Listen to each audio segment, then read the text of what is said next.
All right, welcome everyone to today's Google Webmaster Central Office Hours Hangouts.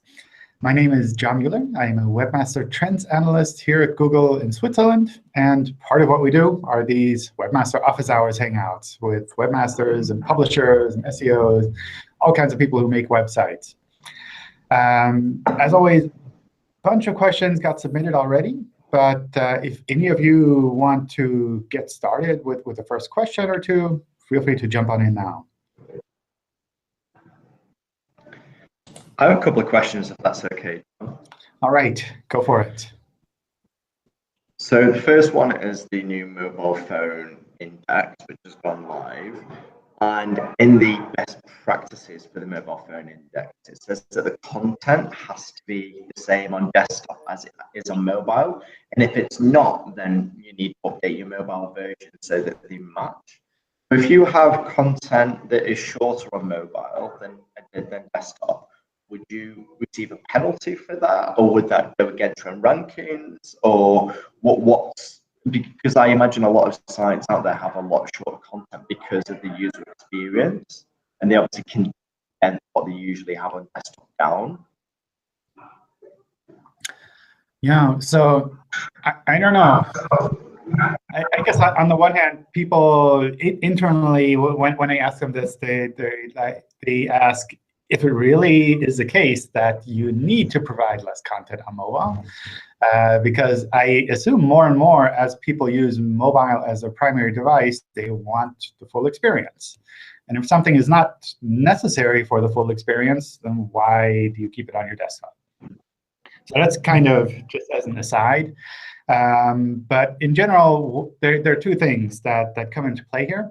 On the one hand, when we switch sites over to the mobile-first index, we do check to see if the content is equivalent enough so that we feel from a content point of view, there wouldn't be any issues with ranking. So if we see that there are significant differences between the mobile and the desktop version, then probably we wouldn't switch that site over. If we did switch that site over, what would happen is we would only index the mobile content. So if there's anything on the desktop version that is critical for that site's ranking, and it's not on the mobile version, then we wouldn't index it, and we wouldn't be able to rank that site based on that content. So it's not that there's a penalty or that anyone manually looks at these and says, oh, it's like you're missing 5 words here, therefore I'll demote you. It's just those 5 words won't be taken into account for indexing and ranking. And in a lot of cases, if this is just additional kind of I don't know, filler content that you have on your pages, things like your terms of service or just general descriptive content that doesn't really matter so much for ranking at all, that's something that probably doesn't make a difference. If you have it there or not, if it's indexed or not, it doesn't really change that much. But I think kind of going back to the first one, I'd really think about whether it actually makes sense to reduce the amount of content or reduce functionality on mobile. Because as people use mobile as their primary device, they will want the full content. They'll want the full functionality. When you said you won't switch it over, you're saying that you will actually just show the desktop version instead of the mobile version then? When you said you wouldn't switch it over, is that what you mean? It's not so much showing the desktop or the mobile version. It's just the content that we use for indexing. So if you have separate mobile URLs, then we have the desktop URL and the mobile URL, and we know they belong together. But we only index the content once, and we just swap out the URL and show the appropriate one. So that doesn't change with the mobile-first index. It's really just a matter of what content we use for indexing. OK. And my second question is a quick one. There seems to be, I'm going to call it a bounce rate box now. So if you access a website and then you come back around that URL, the title and meta description, there's a kind of people also searched for. Is that just directly related to the phrases? So is that directly relevant to the phrases you search for, or is there more being taken into consideration there? Because the boxes now, rather than being at the bottom of the page, it's around the website that you've visited. which seems quite new. So what is that based on? I don't know. A lot of these search features are things that teams within Google are experimenting with to try to figure out what the right approach is, what kind of the thresholds are, where to use content, what kind of signals to use for these things. So especially the newer features, I would assume that they're very much in flux, and people are experimenting and seeing like which way does it make sense to show this to people. How do people actually get value out of this additional information that we provide in search? Okay. Okay. Thank you. Sure. All right. I think someone else wanted to jump in with a question too. Hi, John. Hi. I have a question for few of our clients. When I check their Google Webmaster Tool account, we got some notification like no index coverage issue. So we got a notification like you have index coverage issue, you need to fix this. Now we are getting this issue because we have added no index tag to some pages which are less important or which don't have too much content. So we don't want Google to index all those pages. So is this bad for the website if we get this type of notification, or if we add no index tag to a page? If you're doing that on purpose and you know why they're there, that's perfect. We send out this notification because a lot of people put no index on their pages accidentally, and then we want to make sure that they're aware of this problem so that they can fix it. But if you put that out there on purpose, you say this is how I want it, then that's perfectly fine. Do you think it is better if we remove those pages from the sitemap XML so that Google will not find those pages anyway? We'll probably continue crawling them anyway, just because we've seen them before. I think if you want to remove them from search, then I would also remove them from the sitemap file just to be consistent. But that's usually not. OK. Thanks, John. Sure. Hi, John. Hi. I have one question about Canonical. Now, if we have a product category page with URL address like example.com/product category with subpages, page 2, page 3, and more, the correct canonical should be example category, product category, or for every page we must same canonical. Page 2, page 3, what do you think? It depends on how you want them indexed. So if you don't want the other pages indexed, you can certainly set the canonical to the first one. But if there's something on those pages that you want to have indexed, or that you want to have links follow to individual products, then I would not use the canonical tag there. Okay. If we have thousands of pages, it's better if we use canonical to the product category page, because we will lose all our crawl budget. I think for most sites, they don't have to worry about the crawl budget, especially if you're looking at a range of, I don't know, let me make up a number, like less than a couple 100,000 pages. We can crawl those pages just fine for the most part, unless you're on a really, really old server that's like barely able to make it through. But then you know that your server is old and slow anyway, so that's something you'd probably want to fix anyway. But otherwise, if you have a reasonable server and you have, I don't know, a couple 100,000 pages, I would not worry about quality. Okay. And in another option, if we use for same page, like example, page 2, and canonical is for page 2, we will have a problem in Google Search Console for meta description and title tags. We must worry about them, or? No, that's perfectly fine. That, again, is kind of like a warning if you weren't aware of that. But if you know that this is how you have your website set up and you think that's OK, no problem with that. OK, John, thank you so much. Sure. All right. Let me run through some of the questions that were submitted. There are a whole bunch of them here, but we'll see how far we go. And as always, if you have questions or comments in between, feel free to jump on in. My client's developer duplicated content in a way that looks like cloaking. After that, the traffic just dropped critically. Is that something that would be bad? Should I just remove it? Will it return to normal? So I guess I don't really know like what exactly was implemented here. If you're saying it looks like cloaking, that sounds pretty bad. Sounds like something you'd want to fix anyway. It might also be that it's just the change in traffic could also just be unrelated to that. So it's really hard to say based on just the information here. What exactly was done on the website? How exactly could that be like cloaking? For example, if you serve Googlebot empty pages and users see a full page, that would be cloaking, and that would essentially result in us dropping all of the information from the index for that site. So it really kind of depends on what exactly happened there.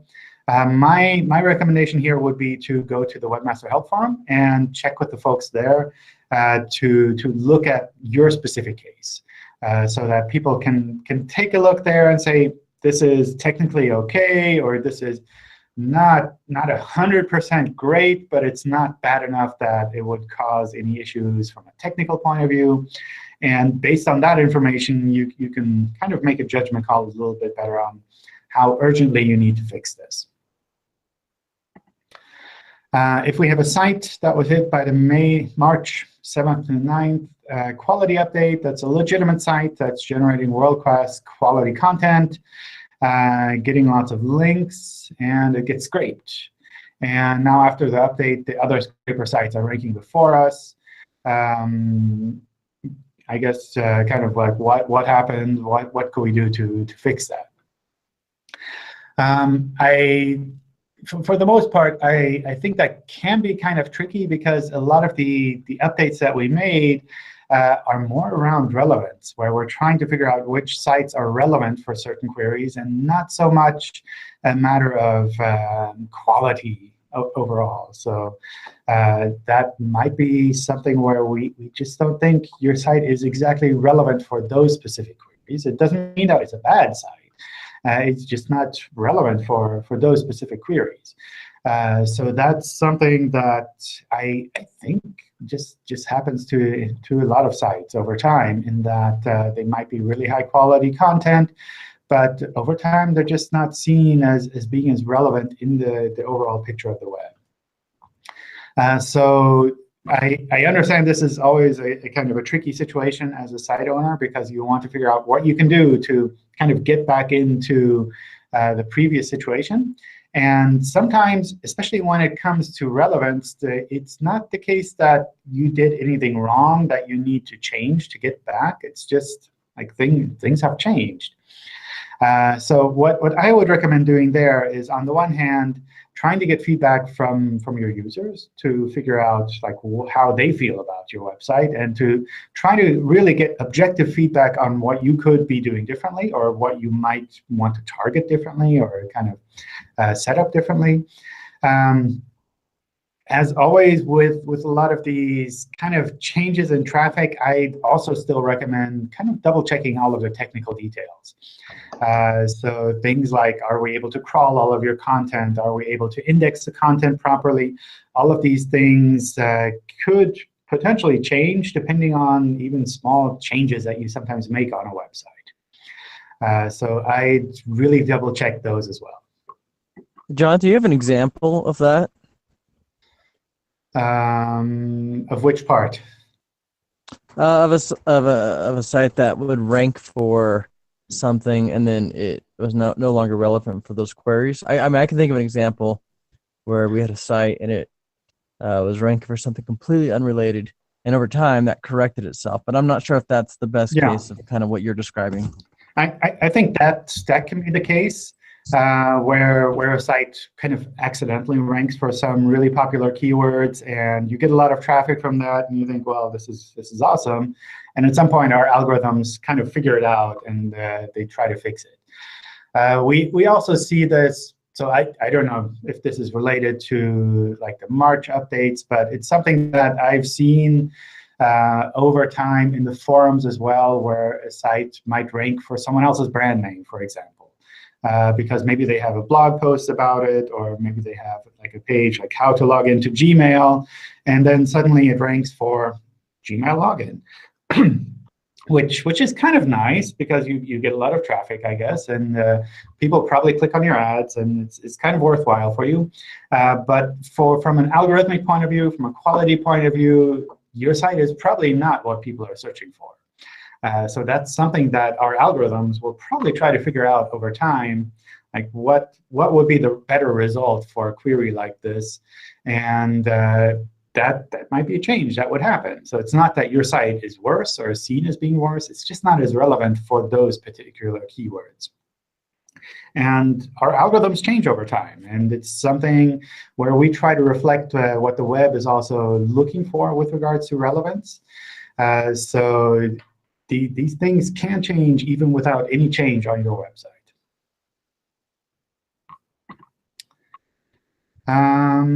Besides the more technical issues that are frequently discussed, such as speeding up a site and making it mobile friendly, what are the most important things business owners should be working towards today, perhaps things they're not doing so well?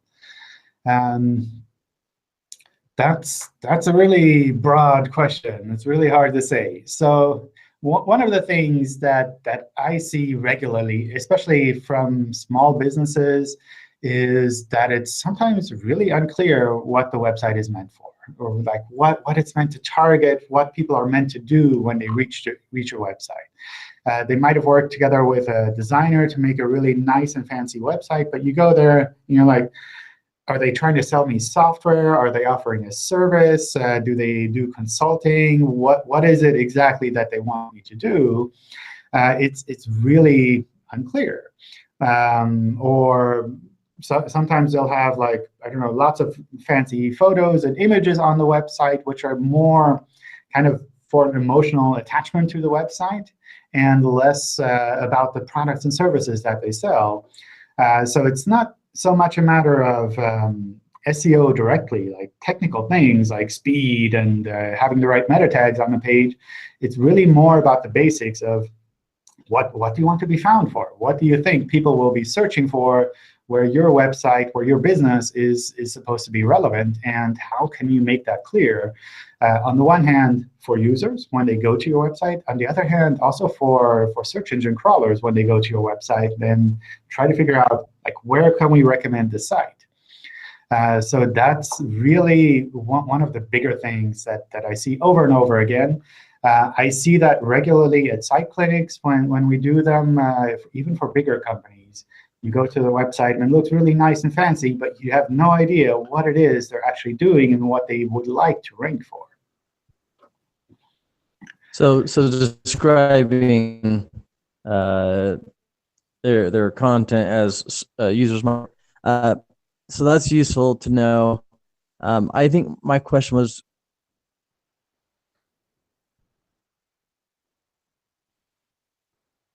Oops.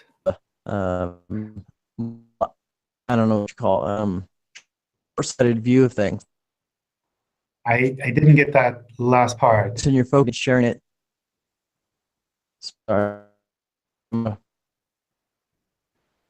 Oh man, you have a really bad connection. It's really hard to hear you. If you're sorry. Oh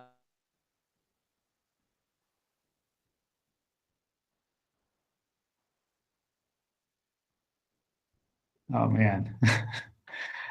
Or maybe you can type it into the chat, into a comment. Maybe the connection will get better over time. You can jump in again. Hey, hi, John. On the same line, basically, you wanted to know, like, I mean, when you're saying the message is not really clear on those specific websites, so is it like really necessary to, I mean, to give out those kind of summary, or you can say a little about what services or the product is all about on the specific pages, or you want to like do it on a home page, like, I mean, we are doing certain things and this is something we do, and it's just like good idea to present on our specific pages and telling that this is something we do, and this is a product we're offering on specific page-wise? I think that's totally up to you. If you want to do that on the home page or on the product page, it's really, for a large part, it's a matter of like knowing what we should be able to show your page for. So kind of understanding and thinking about what people would be searching for, where you think your website is really useful for.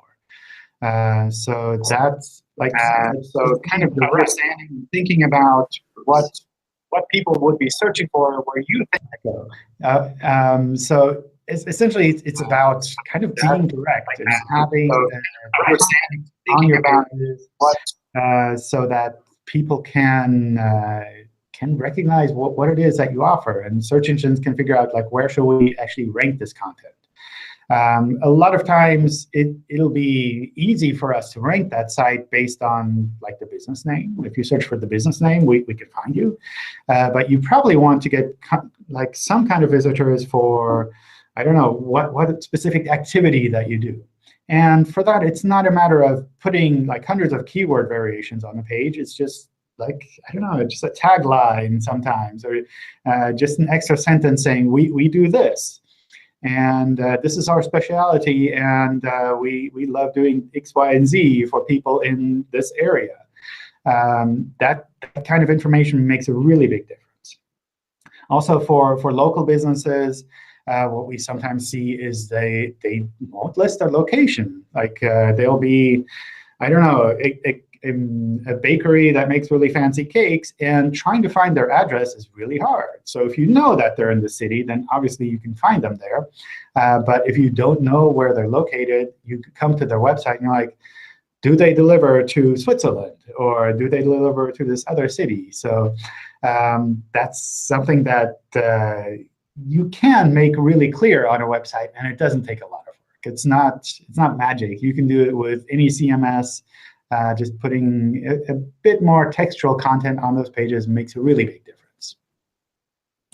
Thanks, Sean. So, I mean, the biggest fight we had mostly with the dev people and product people, basically, I mean, whenever we say like, they said like, it will not that important. And sometimes it's really hard to make them understand, like, why is it something important to tell about our products and everything. Yeah.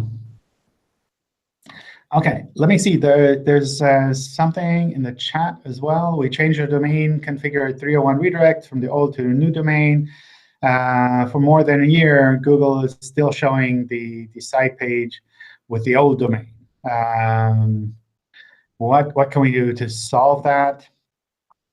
I think one thing that you might want to kind of watch out for is if you're explicitly looking for the old domain name, then probably we'll try to show it to you, even if we've seen the new one.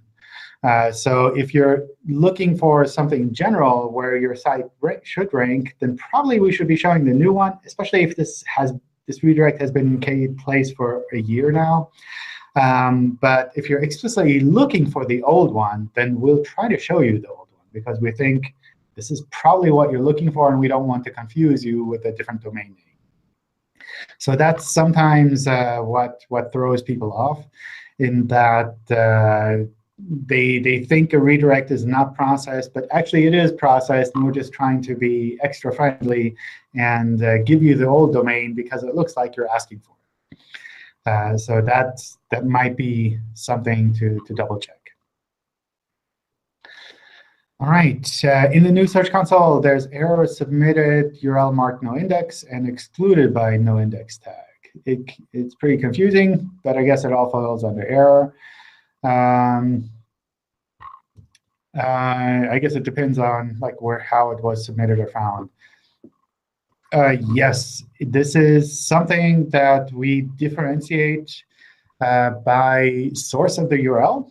Because if we think that you're submitting the URL to us, then we think it's most likely a mistake on your side, because you wouldn't be, on the one hand, saying, here's a URL that Google needs to index, and at the same time saying, oh, but by the way, it's no index. You can't index it, actually. That's kind of almost a sign that you might have a mistake on your side. On the other hand, if it's just a random URL that we found with crawling that has a no index on it, then it's a no index. We don't really like need to worry about it too much. It might be something that you put no index on purpose. And this is not so much something that we use for ranking or for figuring out if your website is high quality. Obviously, a no index page is dropped from the index completely. So it's more a matter of, this looks like you're doing you have a mistake, and this looks like we just found a no index, and that could be perfectly fine. Just trying to make it a little bit clearer for you to figure out where maybe there's a mistake and maybe everything is just normal. If a site has generic content, but it provides unique functionality, such as features or other interactive elements, is this enough to be considered original by the algorithms? Some webmaster guidelines hint that it might be OK, but it's not very clear. I think in a case like that, you really want to make sure that your site can stand on its own, that it has enough unique and compelling content so that people, when presented with these different versions of the content, will say, well, this is a site that I would recommend to my friends. It's really the best one of its kind. It provides the most functionality that I actually need to get my whatever it is I want to do. So that's kind of the level you should be aiming for. Instead of just like saying, like, let me take an extreme case. You have a bunch of affiliate feeds that lead to a site, and you just offer like a price comparison between two affiliate sites. I don't know. That seems like very low effort and not extremely useful. On the other hand, if you take that to the next level and make it such that it's really like a high-quality comparison system where you really see the differences between the different suppliers and like why you might want to go here and why you might want to go there, and that's something that does provide a lot of significant value, and people will probably want to recommend that directly. So that's kind of the level that I would aim for. Also, in general, when it comes to websites and kind of the quality of the website, I would not aim for like the lowest bar that you can possibly reach just to be acceptable, but rather really aim to be something that is seen as #1 by far. Because only if you're aiming for actually being #1 by far are you kind of in this situation where you don't have to worry about the individual quirks of the algorithm, because things kind of fluctuate a little bit anyway. And if you're #10 and sometimes #15, then that could have a really big difference on the visibility of your site. But if you're like clearly #1 and you fluctuate between #1 and #2, then it's like you're kind of in a comfortable spot, right? So that's what I would aim for there. Not like the lowest bar of what you can just get away with, but really try to figure out a way to be like the best by far.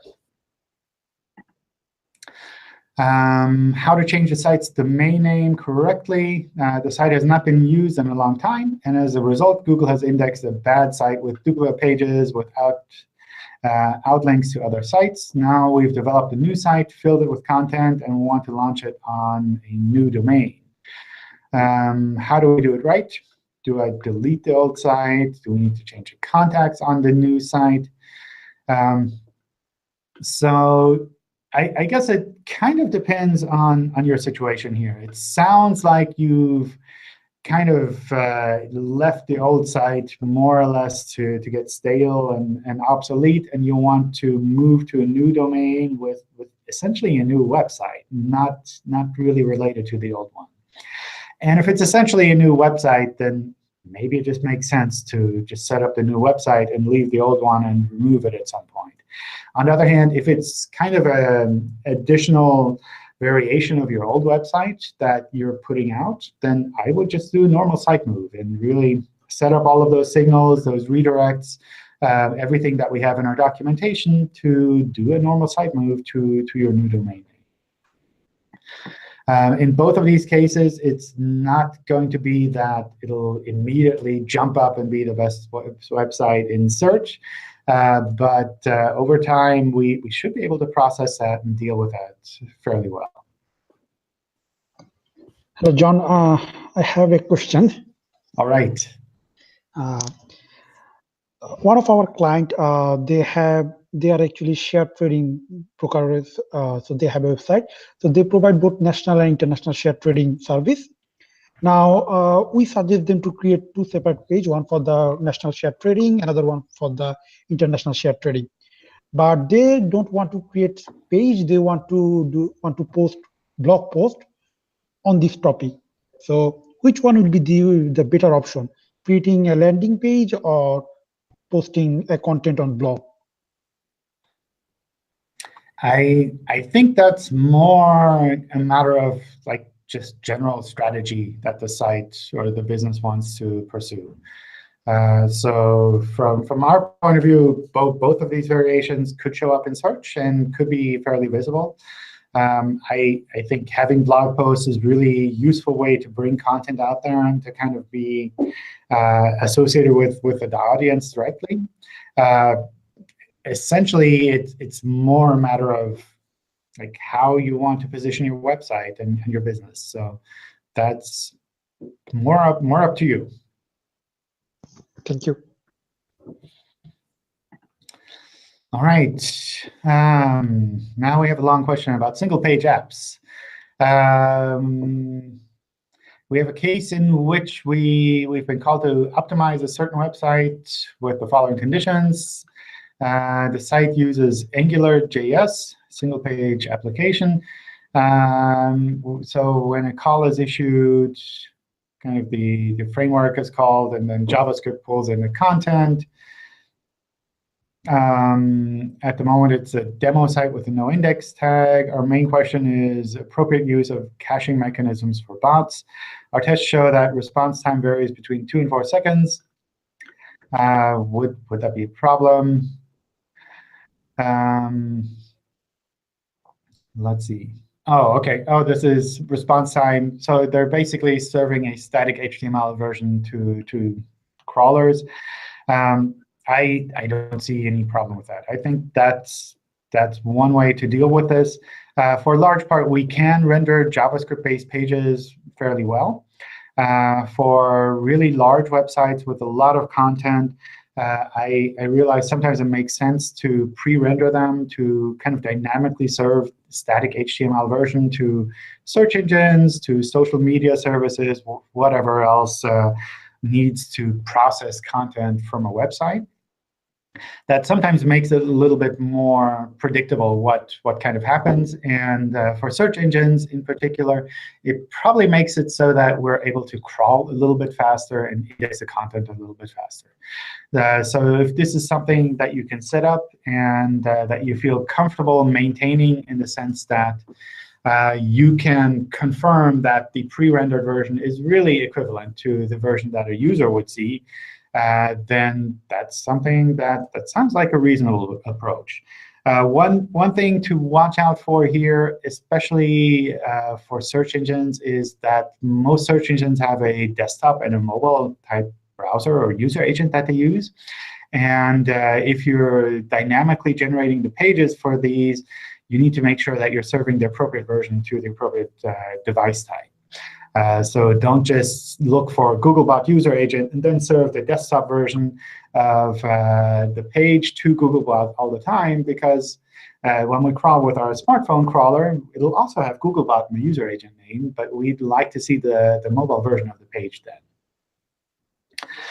With regards to the delay, if this is a couple of seconds, that's generally OK. I would still try to find ways to improve this. So if you can do something fancier with caching to make it go even faster, that would be fantastic. Usually, the delay has more an effect on how much we can crawl on your website overall.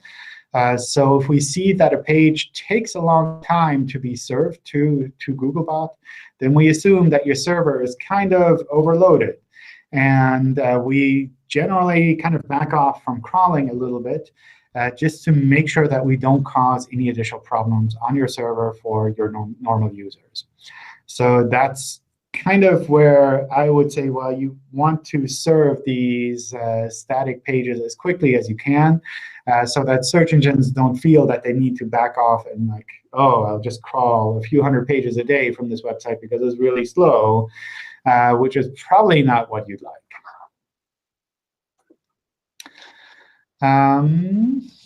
Thank you, John. Sure. This is very important for us. Cool. Yeah, I think it's one of those topics that's going to be more and more important because these frameworks are really, really popular, and you can do really fancy things with them.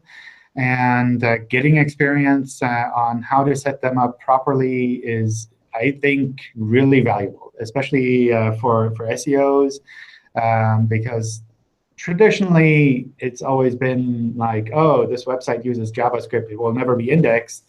And now you kind of have a new reality in the last couple of years that SEOs, for a large part, have been kind of slow in kind of recognizing. So getting started on this, I think, is fantastic. OK. John, where we can test the demo version? What I would use is the rich results test from Search Console, because what you have there is the ability to see the rendered DOM as well, so the rendered HTML. And that way you can double check to see that things like image tags are pulled in properly, the titles are working, all of that. OK, thank you. Thank you. Sure. Let's see. Question about bounce rates. I feel that Google has been focused more on user intent, and let's see. Does Google count the visitor bounce when ranking a site? I don't think Google would keep a site #1 if they have a high bounce rate. So what would it be? So we do look at a lot of signals, in particular when we evaluate algorithms. So if we have different algorithms that we're looking at, that we're trying out, then we track a whole bunch of user signals to see, are we getting it right? Sometimes we have to be careful with how we evaluate that, though, because there are things like kind of clickbaity titles where people click on and they always go there, but actually it's not really that great content. So this is the kind of thing that when we evaluate algorithms, we have to watch out for. On a per site level, on a per URL level, I think that's really, really hard and tricky. A lot of sites have kind of short form content, and that's perfectly fine. So if you have information that people can pick up on fairly quickly, I don't know, maybe you have a website for an event that's happening in the near future, and you just want to get the date and time and the location out there. If people can go to your page, get that information, and they're done, it's like, that's perfect. That's not something bad that we think we should hold sites back from. So with things like that in mind, it's not a metric that you can just blindly use and say, well, it has a high bounce rate, therefore it must be bad. Maybe it's particularly good because people are getting the information that they need fairly quickly. So I think this is one of those metrics that people focus on a little bit too much, and actually from a search point of view is not really what you think it is, or what you think it's doing. Does showing ads inside content, is that considered as poor quality by the Google algorithm, even though we properly label them and put them in a container so that people know that they're an ad? For the most part, ads are perfectly fine. There's the better ads standard, which I believe the Chrome team is working together with to try to recognize sites that are particularly problematic with regards to ads. But it sounds like that wouldn't be the case here. The other thing that comes to mind is that we want to be able to recognize or find the content above the fold for most sites.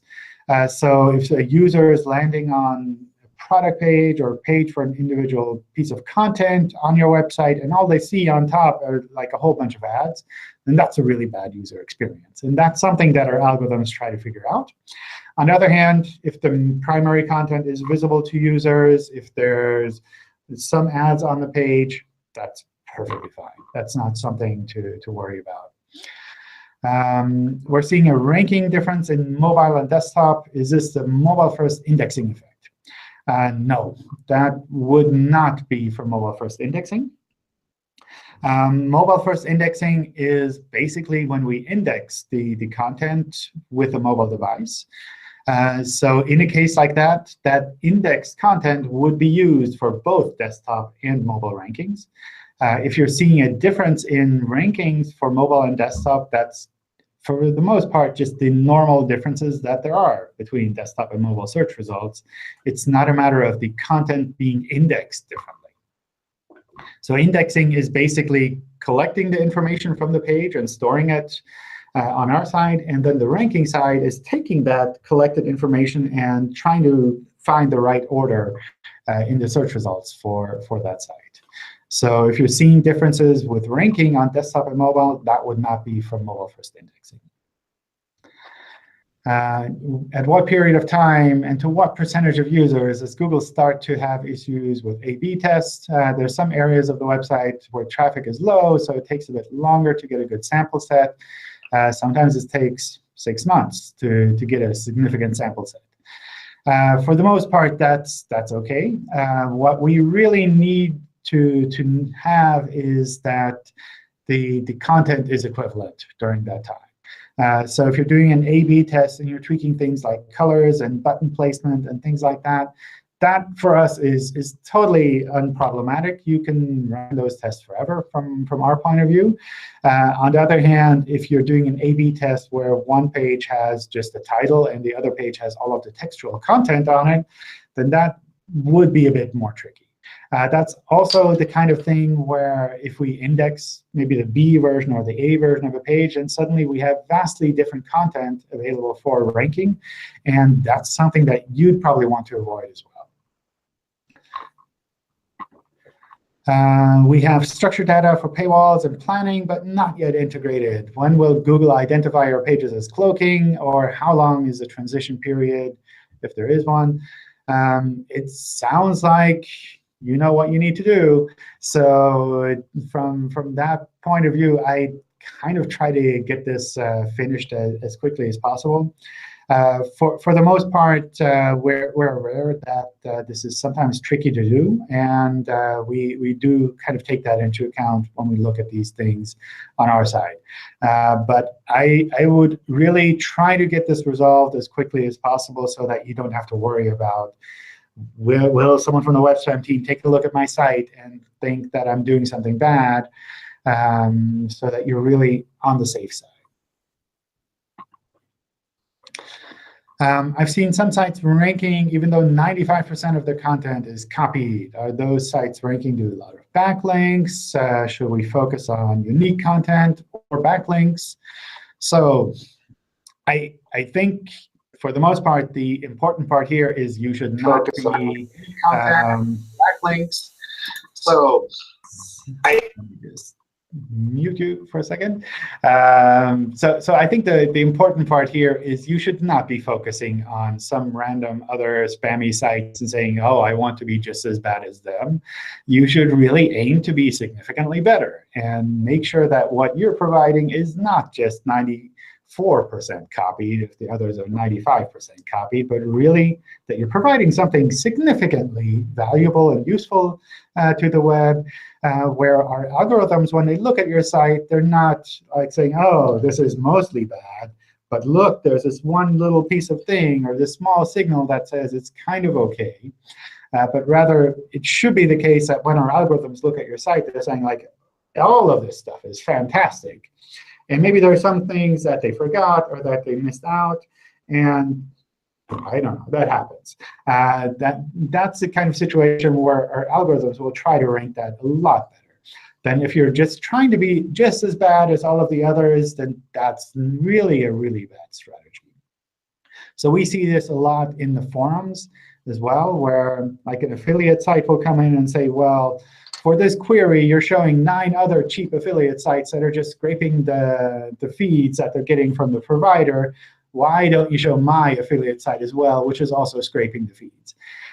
If we're already showing 9 low-quality sites, then why would we need to show another low-quality site? On the other hand, if we're showing 9 low-quality sites and we have this one really fantastic site that we could also show, then that's an argument. That's something that works for our algorithms. And in particular, that works really well for our teams as well, where if we see this kind of situation in the help forum or somewhere else, then we can go to the team and say, hey, for this query, the site that we should actually be showing, we're not showing at all. And they can look at that and say, yeah, you're probably right. We should be showing this for this query. We should be showing this as number 1 because it's clearly the best site of its kind for this query. On the other hand, if we go to them and say, hey, there are 9 sites that are just doing the same thing, why can't this one guy here get a break and also be shown there? They're like, why do we need to add yet another low-quality site to the mix? It doesn't significantly improve things. There's no reason to do it. So that's kind of what I would aim for there. Not just to be kind of similar to everyone else, but really to be significantly. Let's see. According to the developer site, Google uses web rendering service based on Chrome 41. For mobile-first indexing, will that be changed or not? At the moment, we're still using this. I expect over time that we'll switch to kind of a more modern Chrome release schedule. But that's probably still a little bit out. For mobile-first indexing, it'll continue to use kind of the Chrome 41 setup. With regards to page speed, it seems a lot of SEOs and developers get hung up on metrics like time to first byte or DOM complete, possibly because it's easy to report progress. Any comment on that? With regards to speed, we do look at the overall picture to try to figure out what really is happening here with regards to speed. In particular, with the changes that are happening, I think in June or July, with regards to mobile speed, we try to look at a number of different metrics to figure out what is actually relevant here, what isn't so relevant here. Because we know that people like to focus on individual numbers and then try to find ways to optimize those without actually improving things for users. So we want to focus on a variety of different signals to figure out what is actually relevant for these individual sites. I think using tools that pull out individual metrics is a great way to recognize where low-hanging fruit might be, where you can make a significant improvement on your site speed in an easy way sometimes. It's also a really useful way to kind of monitor if your site is still in the range where you'd like to be. That's also really important to do, that you have some kind of automated monitoring setup that tells you when changes that you've made on your site have resulted in significantly slowdowns. And for all of these, you might use any one of these metrics. You might use multiple tools that look at multiple metrics. That's really up to you.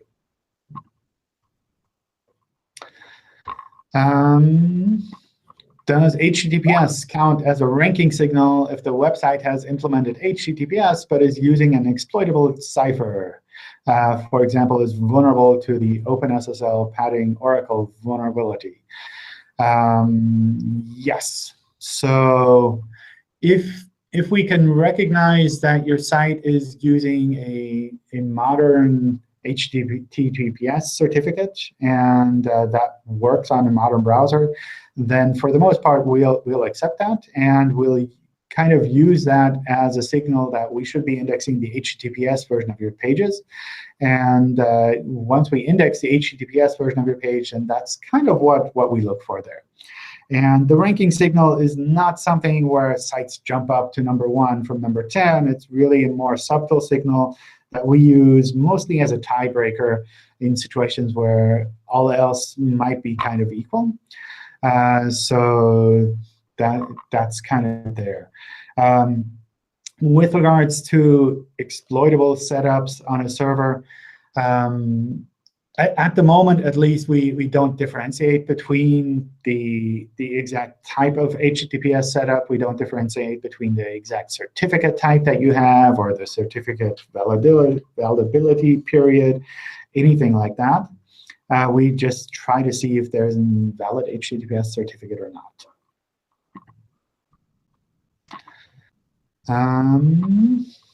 Let's see.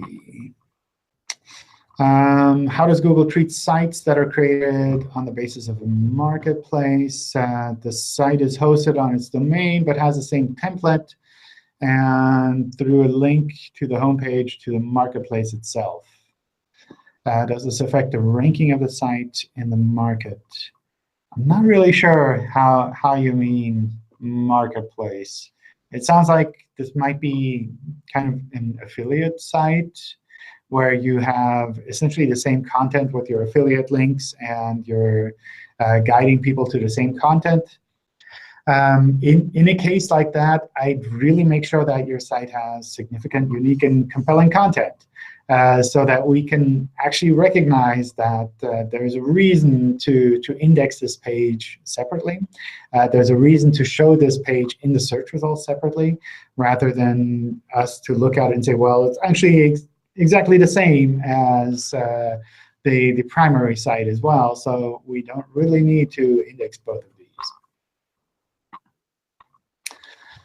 I have a site with very long content. When I use fetch as render, only 1/3 of the page renders for Googlebot and users. Would this affect ranking, or is this something with the scroll bar length? I've seen a few of these cases, and it's mostly just the testing tools have some limits with regards to what they think makes sense to kind of show directly in the tool. And for the most part, that seems to be what people are running into. A simple way to double-check indexing is to just take a snippet of text that's only on the lower part of your page and just to search for that. And if your pages show up for that snippet of text, then obviously we can index the page that far. May business review markup star ratings be applied to all pages of a website? Structured data should be specific to the primary topic of the page. So if the primary topic of your page is something that people can review, for example, if you're selling a product and people can review that product, then sure, you can put that on all pages that have products like that. On the other hand, if the markup is specific to your website in general or specific to one product and not all of them, then that's something where putting the same structured data across your whole site would be wrong. So kind of depends on what you have there. I'm trying to move my website to a different domain. The Google forum is not responding, and we can't move. So you're welcome to kind of drop me a link to your thread, or if you have a thread in the English forum, I can double check there as well. But in general, site moves are really kind of unproblematic in the meantime, in the sense that we can process them fairly well. If you set up the appropriate redirects, if you follow the instructions in our Help Center, then for the most part, these are pretty uneventful. They should just work. How does one optimize to get into software carousels that show up above the search results? Where does Google pull these results from? These show up for all kinds of queries.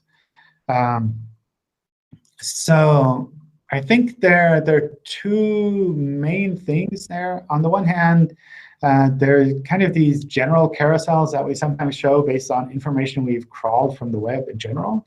And I believe there are also unique kind of carousels or one boxes that we have for some types of content based on the structured data on the page. pages. So in particular, I believe for software, we have a kind of a structured data that you can apply to your pages.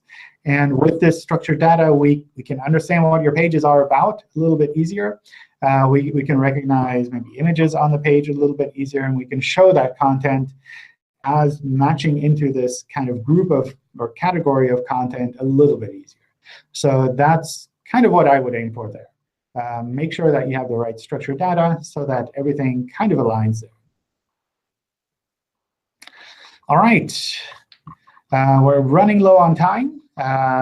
What else can I help you all with? Hi, John. Hi. So I found in the White House reports the widget from Google Chrome that you test the font size on mobile devices, and I wanted to ask you how important is that for SEO, or is it just for user experience? From user experience perspective, important. That's mostly for user experience. We do take that into account for mobile friendliness. So I don't know if the threshold is exactly the same as in Lighthouse. But with the mobile-friendly test, we do try to understand how much of a page has a small font size that can't be read. And if that's a lot, then we wouldn't treat that page as being mobile-friendly. I don't know if the thresholds are exactly the same with the Lighthouse test, though. The Lighthouse test is really more oriented for user experience. Is there any specific metric of the font sizes, something like a standard for all kind of mobile devices for the for the font size? I thought we had something documented for the mobile-friendly sites section in the developer docs, but I'm not 100% sure. Yeah, I double-checked the developer documentation for mobile-friendly sites. I believe we have something there. So you recommend me to go to the developer documents to check it? Okay. Yeah. Okay. Thank you. Thank you. Sure. Hello, John. Hi.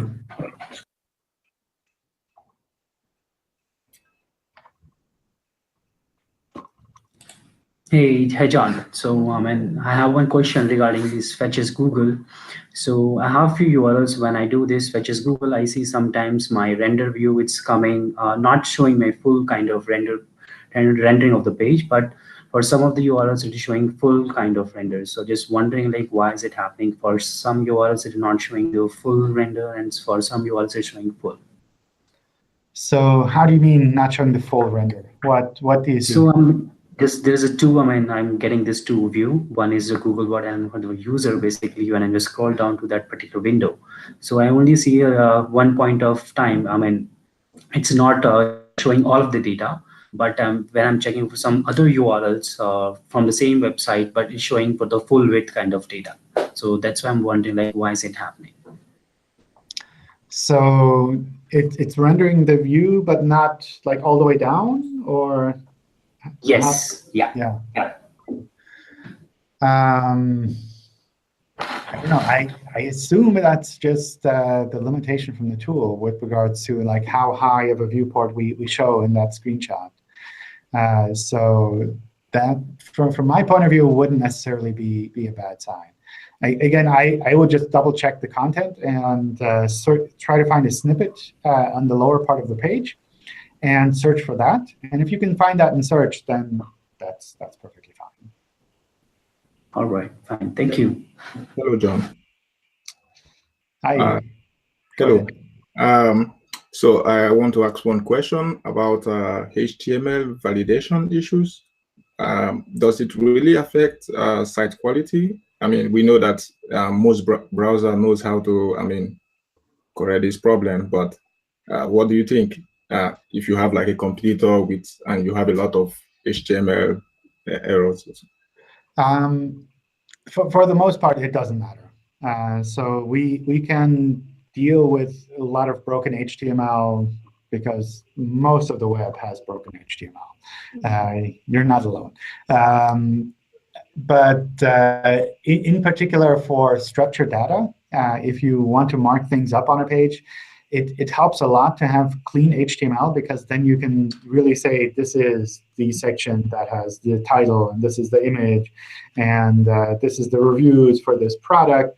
That makes it a lot easier if you have clean HTML, because you don't have to worry about like the HTML breaking the structured data apart. But for the most part, for normal content pages, if it works in a browser, it should work for Googlebot. Okay, thank you. Hello. Hi. Hi, John. Hello. Yeah, go for it. Yeah. Okay, John, I have a couple of questions. Do canonical tags pass link juice from one page to another page like redirects do? Sorry, I didn't get the first part. Okay. What? Do canonical tags pass link Canonical juice? tags. Yeah. Okay. Pass link juice from one page to another page like redirects do? So with the canonical tag, you're basically saying that two pages are the same, and we combine all of the signals that we have for those pages. So that includes things like PageRank, which people usually call link juice, but yeah. All right. Okay. So another, like let's say page A has canonical pointing to page B. So I suppose page A will get de-indexed, right?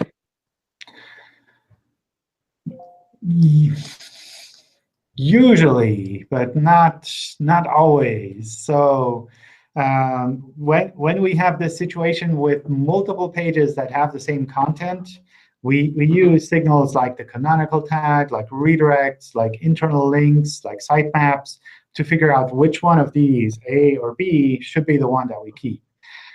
So if everything tells us that A is the one that is the canonical that we should keep, then we'll use A. If there's a mix that some signals say this one, some signals say that one, then sometimes we'll use this one and sometimes we'll use the other one. It's not 100% guaranteed. All right. Okay. The another one, if we are not able to see the caching of some of the competition, of the pages are not showing their caching. So what might be the reason for the same? That can be completely normal. That's something where our algorithms or our systems sometimes just don't have a cache page that we can link to directly, and that's completely normal. Okay, great. Thank you. John? All right, go for it. Is there value? Let's say you have a site and it's pure content, it's very sterile. Is there value in adding imagery just to make it kind of easier for the users to read, and assuming that adding the imagery is going to make them want to read the articles, if that makes sense? I think there's value in doing that from kind of the long-term point of view. It's not the case that we would have any kind of SEO signals saying there are images in this article, therefore it must be better. Obviously, if the images are things that you want to have indexed for image search, then by having them in the article, we can pick them up. But just by putting images into a textual article doesn't kind of make our algorithms think more of the page than without those images. Right. No, I understand. Thank you. All right. We're a bit over time. Let's take a break here. It's been great having you all here. Lots of cool questions and comments in between. Hope to see you all again in one of the future Hangouts. I'll set the next ones up probably later today. It's a bit tricky with the timing, but I'll figure something out. And again, wish you all a great weekend. Thanks for dropping by, and have a good day. Thanks for this 10 minutes more, John. Thank you. We appreciate it. Very welcome. Have a great weekend. Bye, everyone. Bye. Bye. Bye, John.